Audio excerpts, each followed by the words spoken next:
OMG, Janine, wagi sa pang-aapi at pagmamaldita kay Jody.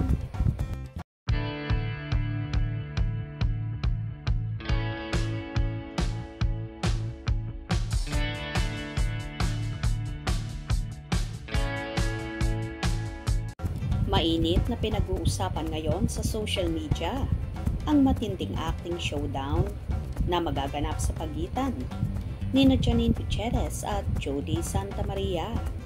Marami na nga ang nasasabik na mapanood ang bardagula ng dalawa sa bago nilang kapamilya teleseryeng Lavender Fields. Sa isang eksena kasi na ipinasilip sa trailer, makikita ang tinatarayan at minamaliit ng karakter ni Janine si Jody. Na-excite na nga ang mga netizens patikim na harapan at taraya na masasaksihan mula sa dalawang aktres. Ayon pa nga sa manonood, breath of fresh air ang karakter ni Janine dito dahil for the first time siya naman ang gaganap bilang kontrabida. Maldita at reyna nga raw ng mga mang-aapi. Kitang-kita nga na ganadong-ganado siya sa agonyang karakter. Mismo si Janine ay excited na rin sa kanyang bagong role.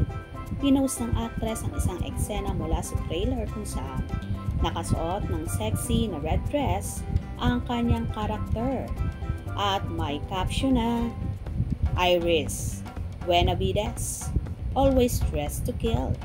I've never had a character who loves passion as much as I do.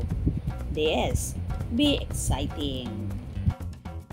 Hang masasangkot din sa isang love triangle sina Janine at Jody para sa karakter na gagampanan ni Jericho Rosales kung saan si Janine ang legal wife at si Jody naman ang kabit.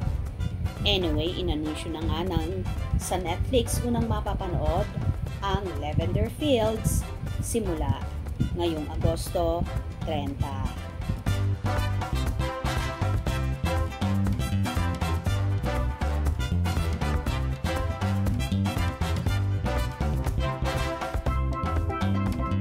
So excited na nga ang lahat sa pang-aaping magaganap kina Janine at Jody na talagang paniguradong pang world class na naman ang aktingan ng dalawa. Wala ka naman talagang itulak kabigin kina Janine at Jody at ganun din kay Jericho Rosales. Kaya naman palaging tumutok at suportahan natin ang pinakabago nilang teleserye.